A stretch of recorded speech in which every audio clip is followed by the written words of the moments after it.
हम एक कामना करते हैं कि पूरे विश्व में शांति हो, पूरे विश्व का कल्याण हो, पूरे विश्व में शांति का माहौल हो, हर जगह पर शांति बनी रहे, विश्व का कल्याण हो जाए और विश्व में शांति बनी रहे।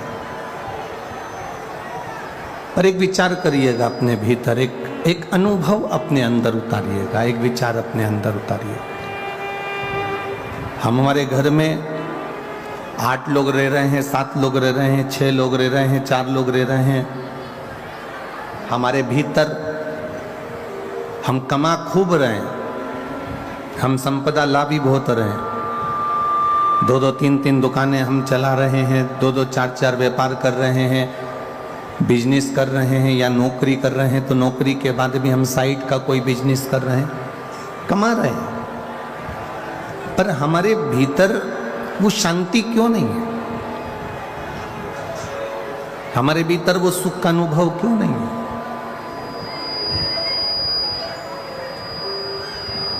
घर का एक व्यक्ति दवाखाने जाता है, घर का एक व्यक्ति हॉस्पिटल जाता है, 15-20 दिन ठीक निकलते हैं, फिर दूसरा व्यक्ति हॉस्पिटल चले जाता है, फिर किसी को डॉक्टर की जरूरत पड़ती है, फिर कोई बीमार पड़ा, फिर तीसरे को हॉस्पिटल जाना पड़ा, फिर उसको डॉक्टर को दिखाना पड़ा। घर का छोटे से छोटा बच्चे से लेकर बड़े से बड़ा तक व्यक्ति डॉक्टर को दिखाने के लिए हर 1 महीने में, 2 महीने में, 4 महीने में, 6 महीने में, 3 महीने में, 5 महीने में जा रहा। कभी एक बात का अनुभव करिए, कभी अपने भीतर ये अनुभव करिएगा, कभी अपने भीतर ये बात उतारिएगा कि ऐसा क्या कारण है कि घर में पहले के लोग तो 30-30, 40-40, 50-50 साल, 60-60 साल तक अच्छे रहते थे, 70-70 साल तक अच्छे रहते थे, उनको डॉक्टर की जरूरत नहीं पड़ती थी। पर अब ऐसा क्या कार्य हो गया कि लोग 15-20 दिन में, 1 महीने में, 4 महीने में, 6 महीने में डॉक्टर के पास जाना पड़ता है, डॉक्टर के पास पहुंचना पड़ता है? कारण क्या है? उसका एक कारण है, हमारे भीतर की जो एनर्जी है, हमारे भीतर का जो बल है, हमारे भीतर की जो शांति है, हमारे भीतर का जो सुख है, वो शांति, सुख, एनर्जी हम अच्छी जगह पर खर्च नहीं कर रहे। एक प्रैक्टिकल कर देखिएगा। कभी आपको लगे कि सियोर वाला महाराज थोड़ी बहुत बात अगर अच्छी बोला है तो प्रैक्टिकल जरूर करना। 2 पौधे अपने घर में लगाना, 2 पौधे घर में लगाना।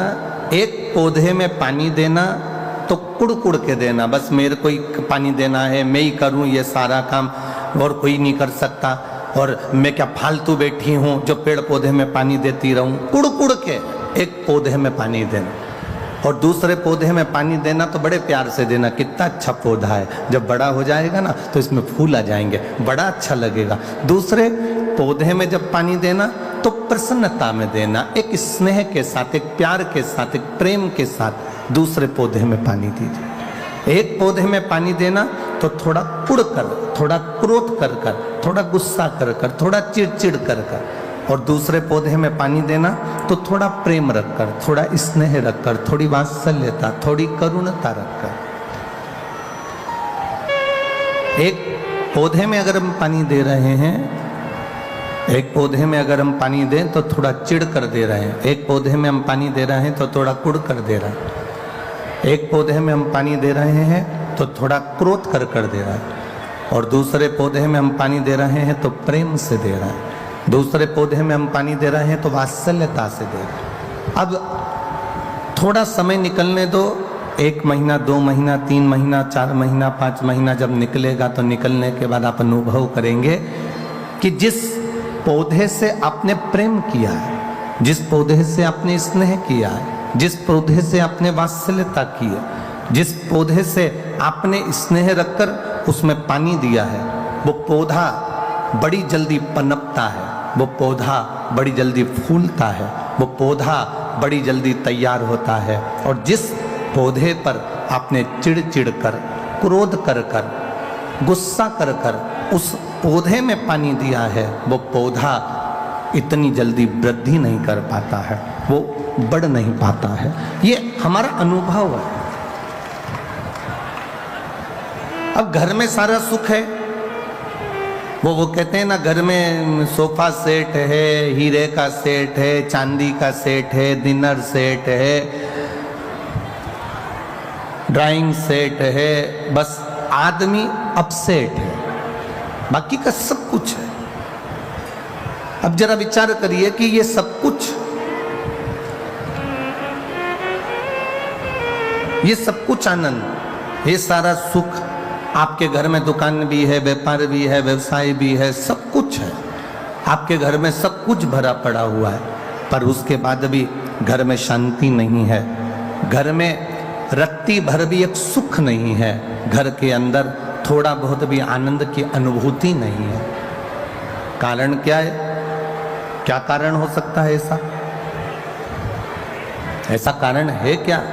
तो कभी अनुभव करिएगा कि हम जो काम कर रहे हैं, हम जो कार्य में लगे हुए हैं, हमारे मन का जो वाइब्रेशन है, हमारे मन का जो तरंग है, हमारे मन की जो सोच है, वो ठीक नहीं बैठ पा रहा। घर में रोटी बनाने वाली बहू बना रही है, घर में जेठानी रोटी बना रही है, देवरानी रोटी बना रही है, बहू रोटी बना रही है, उसका वाइब्रेशन से मतलब है एक बहू आई, उसने दाल रख दी, दूसरी बहू आई, उसने कुकर को उतार दिया, तीसरी बहू आई, उसने दाल को छोक दिया, चौथी आई तो मिर्ची काट के चली गई, पांचवी आई तो वो आलू उबाल कर चली गई, छठी आई तो उसने सब्जी को बगाड़ दिया, सातवीं आई तो एक ने आटा निकाला, फिर आई तो एक ने आटा उसना, और एक आई तो अपने पति के लिए 4 पराठे सेक के चली गई, और दूसरी आई तो अपने खुद के बच्चों के लिए रोटी का टिफिन बनाकर चली गई। अब ईमानदारी से बोलना, रसोई घर के अंदर जब तुम्हारी सोच रसोई घर के अंदर जब तुम्हारी सोच ठीक नहीं है, रसोई घर के अंदर जब तुम्हारे विचार ठीक नहीं है, रसोई घर के अंदर जब तुम्हारी बुद्धि ठीक नहीं है, भोजन बनाने वाली बहुएं, बेटियां, माताएं जब भोजन बना रही हैं तो उनकी सोच केवल अपने पति को अच्छे पराठे खिला दूं, अपने बच्चों का अच्छा टिफिन बना दूं, दूसरे का मैं ऐसा काम कर दूं, और कोई ने आटा उसना, किसी ने दाल रखी, किसी ने दाल बगारी, किसी ने आलू उबाला, किसी ने खिचड़ी छोकी, ये भटकाया। अब लोग कह रहे हैं कि घर में शांति नहीं है, सुख नहीं है, तो उसका केवल एक कारण है कि जो घर की माताएं जो भोजन बना रही हैं, उस समय पर उनकी चित्त वृत्ति, उनकी बुद्धि, उनका मन, उनकी एकाग्रता उस भोजन बनाने में नहीं है। आप में से कितने लोग हैं, कभी मैनपुरी में कोई मंदिर का भंडारा हुआ हो तो आप लोगों ने पूरी सब्जी खाई हो? किस किस ने खाई है? जरा हाथ उठाओ, जरा खाई है? हमने भी खाई है हो? ऐसा नहीं कि नहीं खाई, कभी अनुभव करना। वो काशी फल की सब्जी, वो कद्दू की सब्जी, और इतनी मोटी मोटी पूड़ी, इतनी मोटी पूड़ी तुम्हारे घर में कभी नहीं बनी। इतनी ऐसी सब्जी, छिलके वाले कद्दू की, काशी फल की सब्जी तुम्हारे घर में छिलके वाली कभी नहीं बनी, पर भंडारे में वो छिलके वाली सब्जी बनती है, भंडारे में वो मिक्स वेज सब्जी बनती है, भंडारे में वो राम भाजी बनती है, भंडारे में मोटी मोटी पूड़ी बनती है। उसके बाद भी आप जब भोजन करते हो भंडारे का, वही भोजन अपने घर में जाकर बनाकर खाना, उसमें स्वाद नहीं आएगा, पर जो भंडारे में करा उसका स्वाद बढ़ जाता है। भंडारे के भोजन का स्वाद बढ़ गया, और तुमने जो घर में बनाया उसमें स्वाद नहीं आया। उसका कारण क्या था? उसका कारण क्या है? क्या हमारे घर में भोजन ठीक नहीं बनता? क्या हमारे घर में मसालों की कमी है? क्या हमारे घर में सब्जी की कमी है? क्या हमारे घर में वो तेल नहीं डलता जो भंडारे में डलता है? उसमें कोई चीज की कमी नहीं है। तुम्हारे यहाँ जो भोजन बन रहा है और मंदिर में जो भोजन बन रहा है उसमें एक अंतर है। मंदिर में जब भोजन बनता है, भंडारे का भोजन बनता है, तो हम ये भाव से बनाते हैं कि भगवान को भोग लगेगा, और घर में जो भोजन बनाते हैं हम इस भाव से बनाते हैं कि मेरे बच्चे का टिफिन अच्छा लगा दूं, मेरे पति के पराठे अच्छे बना दूं, उसके बाद जेठानी आएगी वो बनाएगी चली जाएगी, देवरानी आएगी वो अपना बनाएगी चली जाएगी, सास के लिए 4 रोटी सेक के रख देंगे। अब कोई सास से कहे कि तुम्हें भोजन क्यों नहीं भा रहा, कोई सास से कहे कि तुम रोटी नहीं खाती आजकल, तो सास कैसे कहे कि इस भोजन में स्वाद नहीं आ रहा, क्योंकि तुम प्रेम से देना भूल गई, तुम प्रेम का व्यवहार भूल गई और तुम प्रेम से बनाना भूल गई। जिस दिन तुमने करुणा, प्रेम, वात्सल्यता से ये भोजन सिद्ध करा, उस दिन उस भोजन में अपने आप शुद्धता का भाव आएगा, सुंदरता का भाव आएगा और उसमें स्वाद बढ़ता चले जाएगा। क्या है ऐसा शिव पुराण में?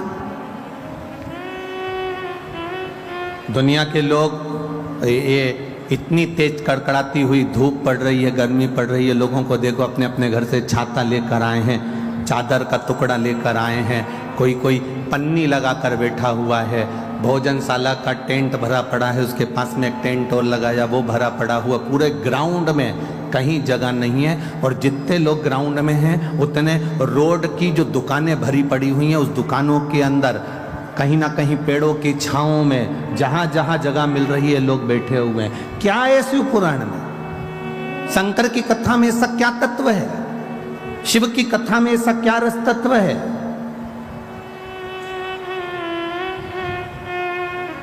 क्या मिलता है शिव महापुराण की कथा को श्रवण करने से? दुनिया के लोग कहें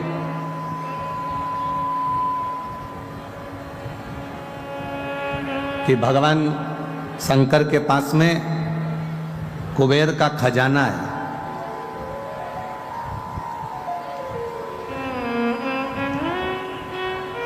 भगवान शिव के पास में ढेर संपदा है, इसलिए दुनिया के लोग शंकर भगवान की आराधना करते हैं। बहुत अच्छे से सुनना महाराज, तब अधिक मास की शिव महापुराण की कथा चल रही है, अपनी जिंदगी में उतारिएगा। लोग कहते हैं शिव जी के पास में कुबेर का खजाना है, शंकर भगवान के पास में अपार धन है, शिव जी के पास में अपार संपदा है, इसलिए दुनिया के लोग शंकर जी का भजन करते हैं, शिव जी पे एक लोटा जल चढ़ाते हैं, शंकर जी की भक्ति करते हैं, इसलिए लोग शिव जी की पूजन करते हैं, उनसे मांगने के लिए, उनसे पाने के लिए। ये दुनिया के लोग समझ नहीं पाए। लोग कहते हैं शिव जी की पूजन इसलिए करते हैं क्योंकि उनके पास करोड़ों का धन है, अंबारियां भरी पड़ी है, लक्ष्मी भरी पड़ी है, संपदा भरी पड़ी है। उन दुनिया के लोगों को बताना कि हम शंकर जी की पूजन इसलिए नहीं करते कि उनके पास कुबेर का खजाना है। दुनिया के लोगों को बताना हम शंकर जी की पूजन इसलिए नहीं करते क्योंकि उनके पास ढेर खजाना है। हम शंकर जी की पूजन इसलिए नहीं करते कि उनके पास में धन और दौलत के भंडार भरे पड़े हैं। हम शंकर जी की पूजन इसलिए नहीं करते कि शंकर जी के पास बहुत सारी संविदा, बहुत सारा सामान, बहुत सारी पूंजी हमारे भोलेनाथ जी के पास में है। हम शंकर जी की पूजन धन को देखकर नहीं करते, हम शंकर जी की पूजन सनातनी शिव जी की पूजन शंकर का भक्त इसलिए करता है कि शंकर जी के पास इतना होने के बाद भी वो लुटाकर शमशान में रहता है, इसलिए हम शिव की पूजन करते हैं जो दोनों हाथों से लुटाना जानता है। इतनी संपदा होने के बाद खुद अच्छे सोने के महल में रह सकते थे भोलेनाथ, इतनी संपदा होने के बाद, कुबेर का भंडार होने के बाद, खजाना होने के बाद मेरे भोलेनाथ अच्छा महल बनाकर रह सकते थे, पर मेरे शंकर भगवान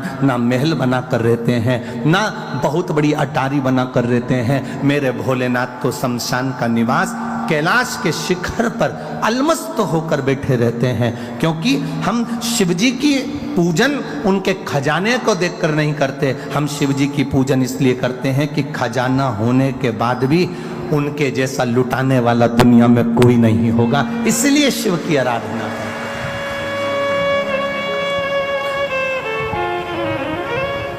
कौन होगा जो दुनिया में इतना खजाना लुटा देगा? आज के जमाने का व्यक्ति अगर कमाता है तो अपने बेटे को देता है। आज के जमाने का व्यक्ति थोड़ा बहुत कमा के लाता है तो अपनी पत्नी को देता है। आज के जमाने का व्यक्ति अगर कमा कर लाएगा तो अपने परिवार को देगा।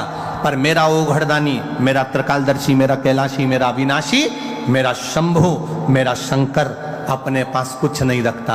हमेशा दिया, रावण को सोने की लंका दे दी, भस्मासुर को कंकण दे दिया, जो मर्जी पड़ी मेरे शंभु को वो उठा उठा कर दे दिया। वो अपने पास कुछ नहीं रखता, भंडार दुनिया के भरता है। वो तो वीराने का निवास करता है, अलमस्त होकर रहता है, सुख के साथ रहता है।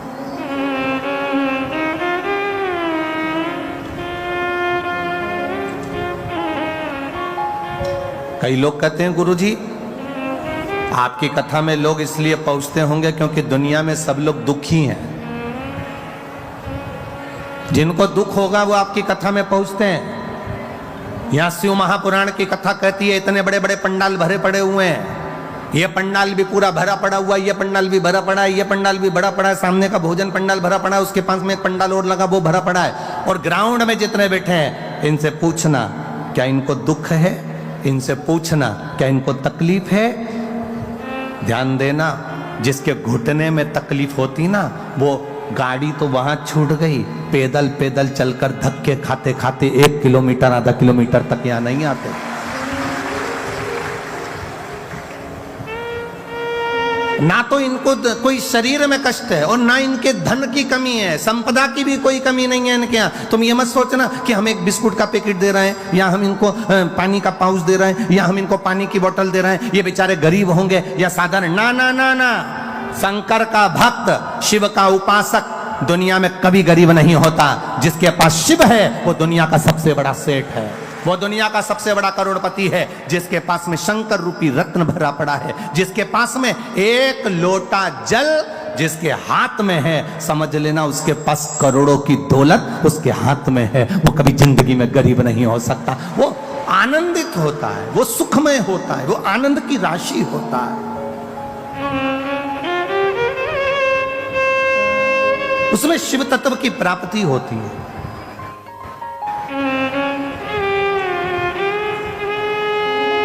जो दुखी होता है, लोग कहते हैं किसी को दुख होगा ना इसलिए कथा में पहुंचेंगे। ना ना ना, अरे दुख होता तो कथा में आते। अरे बोलो तो सर, कई लोग कहते हैं, एक व्यक्ति से पूछा क्यों रे तूने क्यों पी, क्यों तेरे में अक्ल नहीं है, ये गंदा नाली का पानी पी रहा है, गटर का पानी पी रहा है, ये मदिरा पी रहा है, ये गंदा पानी पी रहा है, ये मदिरा का नशा कर रहा है, क्यों पी? तो क्या बहुत गम था इसलिए पी ली, बहुत गम था, दुखी था इसलिए पी। उसे पूछा कि क्यों पी, तो कहे गम था तो पी ली, दुखी था तो पी ली। अगर दुखी होता तो यहां नहीं मिलता, यहां तो वो मिलते हैं जो शंकर के कृपा पात्र होते हैं, जिनका हाथ शिव ने पकड़ा होता है, वो यहां बैठते हैं, वो यहां पहुंचते हैं।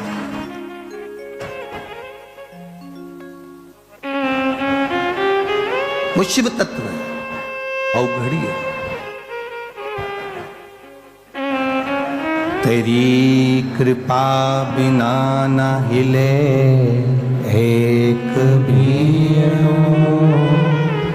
लेते श्वास, तेरी कृपा से तनो तनो, बखान क्या करूं मैं राखों के ढेर का, चपटी बहुत में खजाना कुबेर का, हे गंगाधार मुक्ति द्वार ओमकार तू, बोले ओमकार तू, आयो शरण तिहारी शंभु तार तार तू।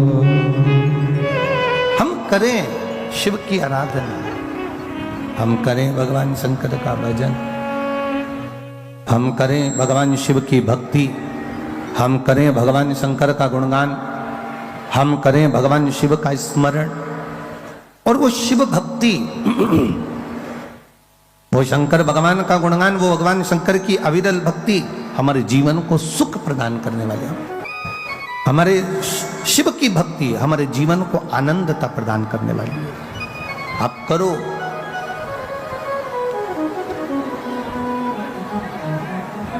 ब्रह्मदेव भगवान विष्णु जी से कह दिया, तुम्हारे पिता कौन है?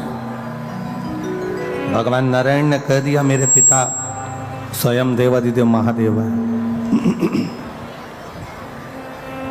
मेरे पिता भगवान शिव है। ब्रह्मा जी को विश्वास नहीं हुआ,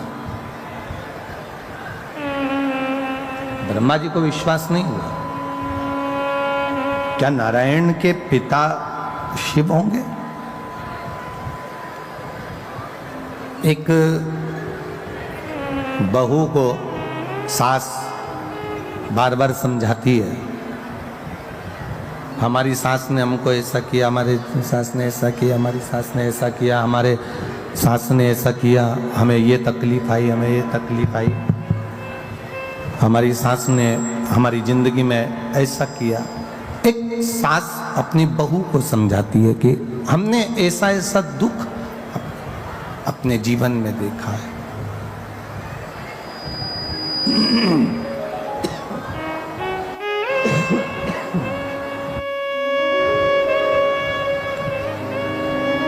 हमने ऐसा ऐसा दुख अपने जीवन में देखा है। हमारी सास का जो स्वभाव था, हमारे सास का जो स्वभाव था, वो बड़ा कठिन था, बड़ा कठोर स्वभाव था। भगवान नारायण ने ब्रह्मा जी से कहा, भगवान नारायण ने ब्रह्मदेव से कहा कि मेरे जो पिता है ना भगवान शिव, वो साधारण नहीं है। ब्रह्मा जी ने भगवान विष्णु जी से कहा, अगर आप कहते हो कि शंकर भगवान आपके पिता हैं, भगवान ब्रह्मा जी कह रहे हैं, अगर आप कह रहे हो कि भगवान शिव आपके पिता हैं,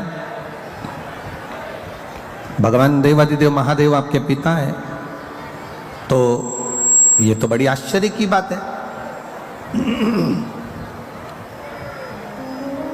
बड़ी विचित्र बात है। तो भगवान विष्णु ने कहा, क्यों आपको भरोसा नहीं है क्या, आपको विश्वास नहीं है क्या कि शिव मेरे पिता हैं? ये आपको भरोसा नहीं है, ये आपको विश्वास नहीं है? नहीं। एक किसी के घर में घुसना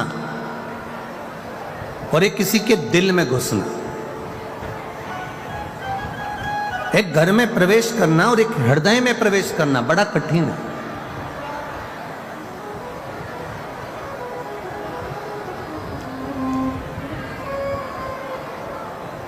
विश्वास, भरोसा एक इतना विशेष शब्द है कि ये आपके भीतर उतरना बड़ा कठिन है। दो चीजें बड़े सावधानी में रखिएगा, एक विश्वास, भरोसा, और एक शक।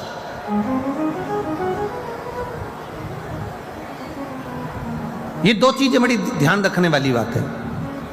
एक विश्वास, भरोसा, दूसरा है शक, दूसरा है शक करना। ये दो चीजें बड़ी विचित्र है। हर किसी व्यक्ति पर शक भी मत करो, क्योंकि हो सकता है कि वो ठीक हो और आप अपने मन से गलत सोच रहे हो। कोई जरूरी नहीं कि तुमने सोचा वो व्यक्ति वैसा निकल जाए। दूसरा नंबर पर है विश्वास, भरोसा इतनी जल्दी मत करना। एक शक भी इतनी जल्दी मत करना और एक भरोसा भी इतनी जल्दी मत करना।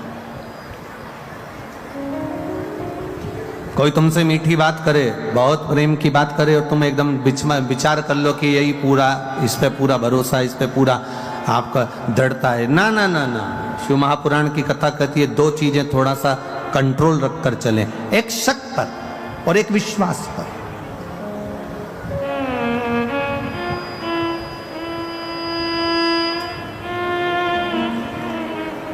और हम तो आपसे भी कहेंगे, जितने लोग कथा सुनने आए, जितने भी यहां पंडाल में बैठे हैं और जितने लोग आस्था चैनल पर सुन रहे हैं और जितने फेसबुक यूट्यूब पर सुन रहे हैं, आपसे भी निवेदन है,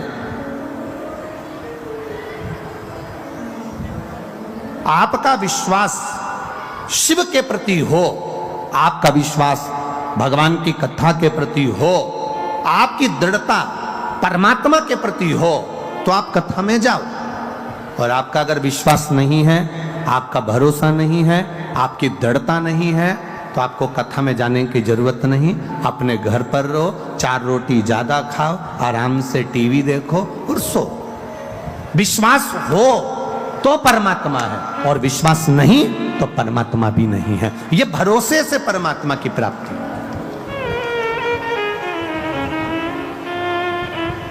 एक विश्वास के साथ अगर आप भगवान की भक्ति कर रहे हो, एक दृढ़ता के साथ आप भगवान का भजन कर रहे हो, एक विश्वास के अनुकूल आप भगवान की भक्ति को धारण कर रहे हो, आप विश्वास के साथ परमात्मा का भजन कर रहे हो, तो ये मानकर चलना कि परमात्मा तुम्हारे साथ में है।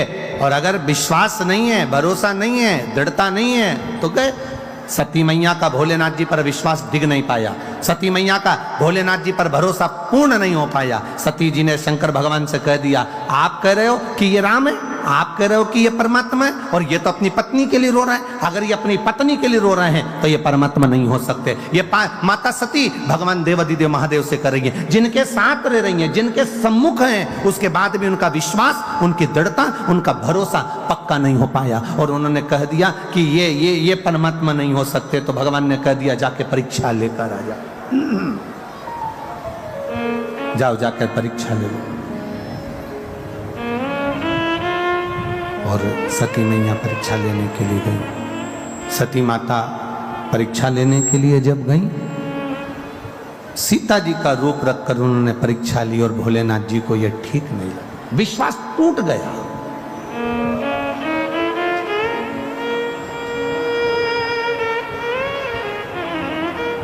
पति जरा सा फोन पर बात कर रहा है और पत्नी ने शंका करना चालू कर दी, समझ लो घर टूटने वाला है।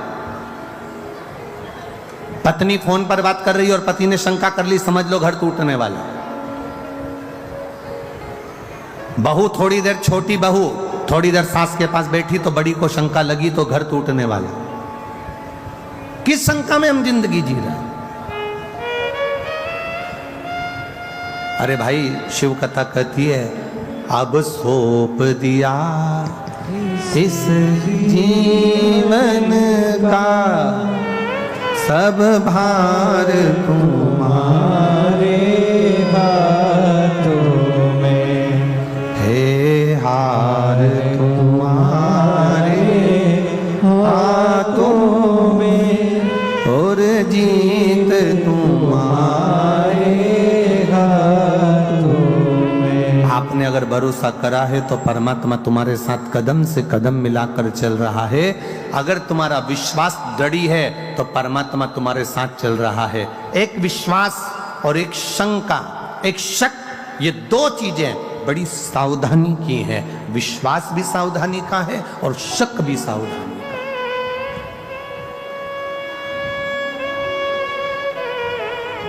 ब्रह्मा जी को विश्वास नहीं हुआ कि शंकर भगवान विष्णु के पिता हैं, ये विश्वास नहीं हुआ। दुनिया के लोगों को भी विश्वास नहीं हुआ था क्या शंकर जी पे 1 लोटा जल चढ़ाने से सारी समस्या का हल हो जाता है। दुनिया के लोगों को भी विश्वास नहीं हुआ था क्या बेलपत्र खाने से शुगर और बीपी का लेवल बराबर हो जाता है। एक बेलपत्र शंकर जी पे चढ़ी हुई खाने से क्या थायराइड ठीक हो सकता है? विश्वास नहीं था लोगों को। क्या एक बेलपत्र खाने से सोरायसिस की बीमारी ठीक हो सकती है? लोगों को विश्वास नहीं था। क्या एक शंकर भगवान की आराधना करने से क्या 20 साल में, 25 साल में, 10 साल में, 8 साल में, 15 साल में गर्भ ठहर सकता है? विश्वास नहीं था लोगों। एक बहन ने तो अपने पत्र में लिखा है, ये रेणु कुमारी, मुकाम सुदामापुरी, पोस्ट गंजू ढूंढवारा, गंज ढूंढवारा, ठीक है, यही है ना? हाँ देख लेना भैया, है संभल के हो। मैं रेणु कुमारी, कहीं बैठी है रेणु जी? कहीं बैठी हो तो हाथ हिला सकती है। मैं रेणु कुमारी, मुकाम सुदामापुरी, पोस्ट गंज ढूंढवारा, जिला कासगंज से आई हूँ। कहीं बैठी हो तो हाथ हिला सकती है। जिला कासगंज से आई हूँ। गुरुजी, मेरे विवाह को 8 वर्ष हो गए थे, संतान का कोई सुख नहीं था। आपने जैसी कथा कही उसके अनुसार मैंने कथा सुनी, और कथा सुनने के बाद बाबा देवादिदेव महादेव की वो सफेद आंकड़े की जड़ का प्रयोग किया, और बाबा ऐसी कृपा हुई कि मेरे घर में 2 संतान ने जुड़वा जन्म लिया। पर बाबा, जुड़वा संतान ने जन्म तो लिया, पर गुरुजी वो संतान बाबा ने मुझसे वापिस ली। दिल टूट गया, हृदय से मैं खूब रोई कि इतने साल के बाद संतान दी और बाबा ने वो भी ले ली। गुरुदेव, डॉक्टरों को जब दिखाया तो डॉक्टरों ने कहा कि संतान का सुख तो इसके भाग्य में था नहीं, क्योंकि इसके शरीर में बहुत सारी बीमारियां हैं, थायराइड है, शुगर है, सब कुछ है, इसको संतान का सुख नहीं था। पर भगवान ने ना जाने कहां से 2 संतान दे दी और वो ले ली। पर अब तुम संतान का चांस ना लेना और ना संतान के लिए पहल करना। फिर भी भोलेनाथ की भक्ति में लग गई। गुरुजी, आप कहते हो ना, फाइल अगर मोटी होती है थोड़ा सुधरने में समय लगता है, इसलिए मैं वापिस बाबा की भक्ति में लग गई। और बाबा की भक्ति में ऐसी लगी कि बाबा ने फिर मेरा गर्भ ठहरा दिया, और 21 अप्रैल 2023 को मेरे घर में एक बेटे को फिर दे दिया, और बाबा की कृपा से वो स्वस्थ है। उसका फोटो लगा रही हूं। शिव तत्व है, ओ घड़ी त्रिकालदर्शी है, वो कैलाशी अविनाशी। पूरी जांचों की फाइल लगाई है, पूरी जांचों, जो डॉक्टर उन कहे शिव तत्व में है। एक विश्वास जागृत होना, एक दृढ़ता जागृत होना, एक भरोसा। लोग कहें एक बेलपत्री से क्या थायराइड ठीक हो सकता है? एक बेलपत्री से, शंकर जी पे चढ़े हुए जल से क्या रोग मुक्ति हो सकती है? शंकर जी पे चढ़े हुए जल से क्या हमारा दुख मिट सकता है? शिव जी के चढ़े हुए जल को पीने से क्या हमारी तकलीफें समाप्त हो सकती है? कभी जिंदगी में मौका मिले, सियोर वाले महाराज पर अगर भरोसा भी ना करो तो अपनी जिंदगी में गीता प्रेस गोरखपुर की एक शिव महापुराण की कथा, एक शिव महापुराण की पोथी हिंदी की खरीद कर लेकर आना और उसको लाकर पढ़ना चालू करना। स्कंद पुराण खरीद कर लाना, उसको पढ़ना चालू करना। लिंग पुराण खरीद कर लाना, उसको पढ़ना चालू करना। उसमें आपको मिलेगा कि शंकर भगवान के शिवलिंग में वो बल होता है कि अच्छे अच्छी रोगों को भी चढ़ा हुआ जल उस रोग को भी समाप्त कर देता। ये शिव तत्व है, ये ओघड़ी है शंकर।